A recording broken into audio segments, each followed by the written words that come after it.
केदारनाथ मंदिर भारत के उत्तराखंड राज्य के रुद्रप्रयाग जिले में स्थित हिंदुओं का प्रसिद्ध मंदिर है। उत्तराखंड में हिमालय पर्वत की गोद में केदारनाथ मंदिर 12 ज्योतिर्लिंग में सम्मिलित होने के साथ 4 धाम और पंच केदार में से भी एक है। यहाँ की प्रतिकूल जलवायु के कारण यह मंदिर अप्रैल से नवंबर माह के मध्य ही दर्शन के लिए खुलता है। पत्थरों से बने कत्यूरी शैली से बने इस मंदिर के बारे में कहा जाता है कि इसका निर्माण पांडवों के पौत्र महाराजा जन्मेजय ने कराया था। यहाँ स्थित स्वयंभू शिवलिंग अति प्राचीन है। आदि शंकराचार्य ने इस मंदिर का जीर्णोद्धार करवाया। दोस्तों, आगे बढ़ने से पहले आपसे रिक्वेस्ट है कि अगर आपको ये जानकारी अच्छी लगे तो प्लीज लाइक और शेयर जरूर करिएगा और हमारे चैनल को सब्सक्राइब भी जरूर करिएगा, जिससे हमें आगे बढ़ाने में हिम्मत मिलेगी। दोस्तों, बीच में रोककर आपसे इसलिए बात कह रहा हूं, बाद में आप हमारी बात पर गौर नहीं करते, आपको रोकने के लिए सॉरी। चलिए बढ़ाते हैं अपने टॉपिक पर। जून 2013 के दौरान भारत के उत्तराखंड और हिमाचल प्रदेश राज्यों में अचानक आई बाढ़ और भूस्खलन के कारण केदारनाथ सबसे अधिक प्रभावित क्षेत्र रहा। मंदिर के आसपास की माने बह गई। इस ऐतिहासिक मंदिर का मुख्य हिस्सा एवं सदियों पुराना गुंबद सुरक्षित रहे, लेकिन मंदिर का प्रवेश द्वार और उसके आसपास का इलाका पूरी तरह तबाह हो गया। केदारनाथ मंदिर एक अनसुलझी पहेली है। केदारनाथ मंदिर का निर्माण किसने करवाया था, इसके बारे में बहुत कुछ कहा जाता है। पांडवों से लेकर आदि शंकराचार्य तक। आज का विज्ञान बताता है कि केदारनाथ मंदिर शायद 8वीं शताब्दी में बना था। यदि आप ना भी कहते हैं तो भी यह मंदिर कम से कम 1200 वर्षों से अस्तित्व में है। केदारनाथ की भूमि 21वीं सदी में भी बहुत प्रतिकूल है। एक तरफ 22,000 फीट ऊंची केदारनाथ पहाड़ी, दूसरी तरफ 21,600 फीट ऊंची कराचीकुंड और तीसरी तरफ 22,700 फीट ऊंचा भरतकुंड है। इन 3 पर्वतों से होकर बहने वाली 5 नदियां हैं मंदाकिनी, मधुगंगा, चिरगंगा, सरस्वती और स्वरंदरी। इनमें से कुछ इस पुराण में लिखे गए हैं। यह क्षेत्र मंदाकिनी नदी का एकमात्र जल संग्रहण क्षेत्र है। यह मंदिर एक कलाकृति है।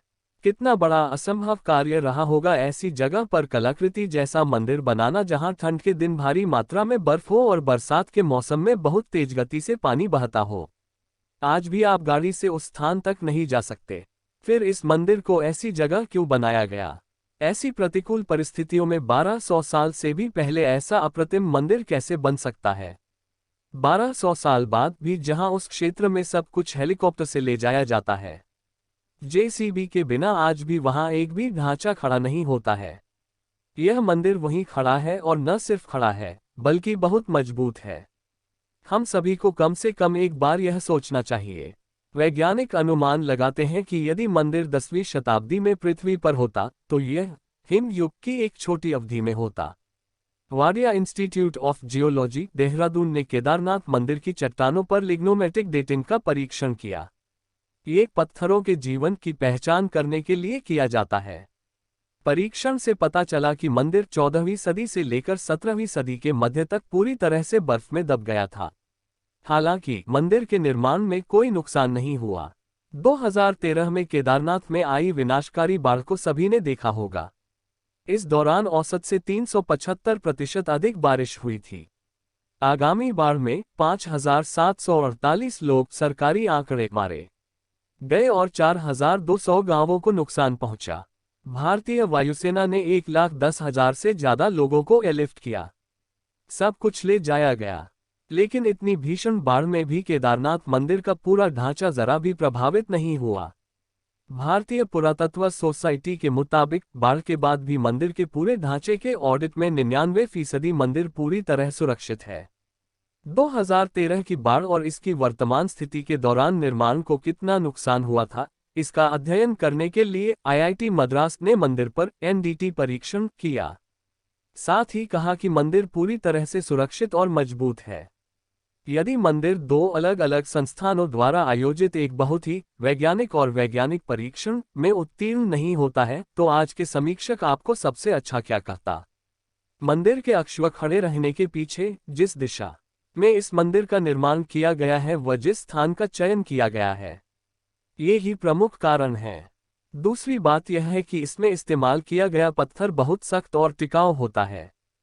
खास बात यह है कि इस मंदिर के निर्माण के लिए इस्तेमाल किया गया पत्थर वहां उपलब्ध नहीं है, तो जरा सोचिए कि उस पत्थर को वहां कैसे ले जाया जा सकता था। उस समय इतने बड़े पत्थर को ढोने के लिए इतने उपकरण भी उपलब्ध नहीं थे। इस पत्थर की विशेषता यह है कि 400 साल तक बर्फ के नीचे रहने के बाद भी इसके गुणों में कोई अंतर नहीं है।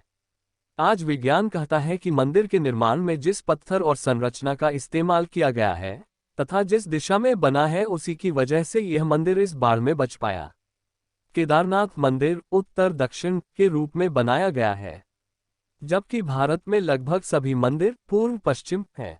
विशेषज्ञों के अनुसार यदि मंदिर पूर्व पश्चिम होता तो पहले ही नष्ट हो चुका होता या कम से कम 2013 की बाढ़ में तबाह हो जाता। लेकिन इस दिशा की वजह से केदारनाथ मंदिर बच गया है, इसलिए मंदिर ने प्रकृति के चक्र में ही अपनी ताकत बनाए रखी है। मंदिर के इन मजबूत पत्थरों को बिना किसी सीमेंट के एशलर तरीके से एक साथ चिपका दिया गया है, इसलिए पत्थर के जोड़ पर तापमान परिवर्तन के किसी भी प्रभाव के बिना मंदिर की ताकत अभेद्य है। टाइटैनिक के डूबने के बाद पश्चिमी लोगों ने महसूस किया कि कैसे एनडीटी परीक्षण और तापमान वार को मोड़ सकते हैं, लेकिन भारतीय लोगों ने ये सोचा और यह 1200 साल पहले परीक्षण किया। क्या केदारनाथ उन्नत भारतीय वास्तुकला का ज्वलंत उदाहरण नहीं है? 2013 में मंदिर के पिछले हिस्से में एक बड़ी चट्टान फंस गई और पानी की धार विभाजित हो गई। मंदिर के दोनों किनारों का तेज पानी अपने साथ सब कुछ ले गया, लेकिन मंदिर और मंदिर में शरण लेने वाले लोग सुरक्षित रहे, जिन्हें अगले दिन भारतीय वायुसेना ने एयरलिफ्ट किया था। सवाल यह नहीं है कि आस्था पर विश्वास किया जाए या नहीं, लेकिन इसमें कोई संदेह नहीं है कि मंदिर के निर्माण के लिए स्थल, उसकी दिशा, वही निर्माण सामग्री और यहाँ तक कि प्रकृति को भी ध्यान से विचार किया गया था, जो 1200 वर्षों तक अपनी संस्कृति और ताकत को बनाए रखेगा। हम पुरातन भारतीय विज्ञान की भारी यत्न के बारे में सोचकर दंग रह गए हैं। शिला जिसका उपयोग 6 फुट ऊंचे मंच के निर्माण के लिए किया गया है, कैसे मंदिर स्थल तक लाई गई। आज तमाम बाढ़ों के बाद हम एक बार फिर केदारनाथ के उन वैज्ञानिकों के निर्माण के आगे नतमस्तक हैं, जिन्हें उसी भव्यता के साथ 12 ज्योतिर्लिंगों में सबसे ऊंचा होने का सम्मान मिलेगा। यह एक उदाहरण है कि वैदिक हिंदू धर्म और संस्कृति कितनी उन्नत थी। उस समय हमारे ऋषि मुनियों यानी वैज्ञानिकों ने वास्तुकला, अंतरिक्ष विज्ञान, आयुर्वेद में काफी तरक्की की थी। मौसम विज्ञान, अंतरिक्ष विज्ञान, आयुर्वेद में काफी तरक्की की थी।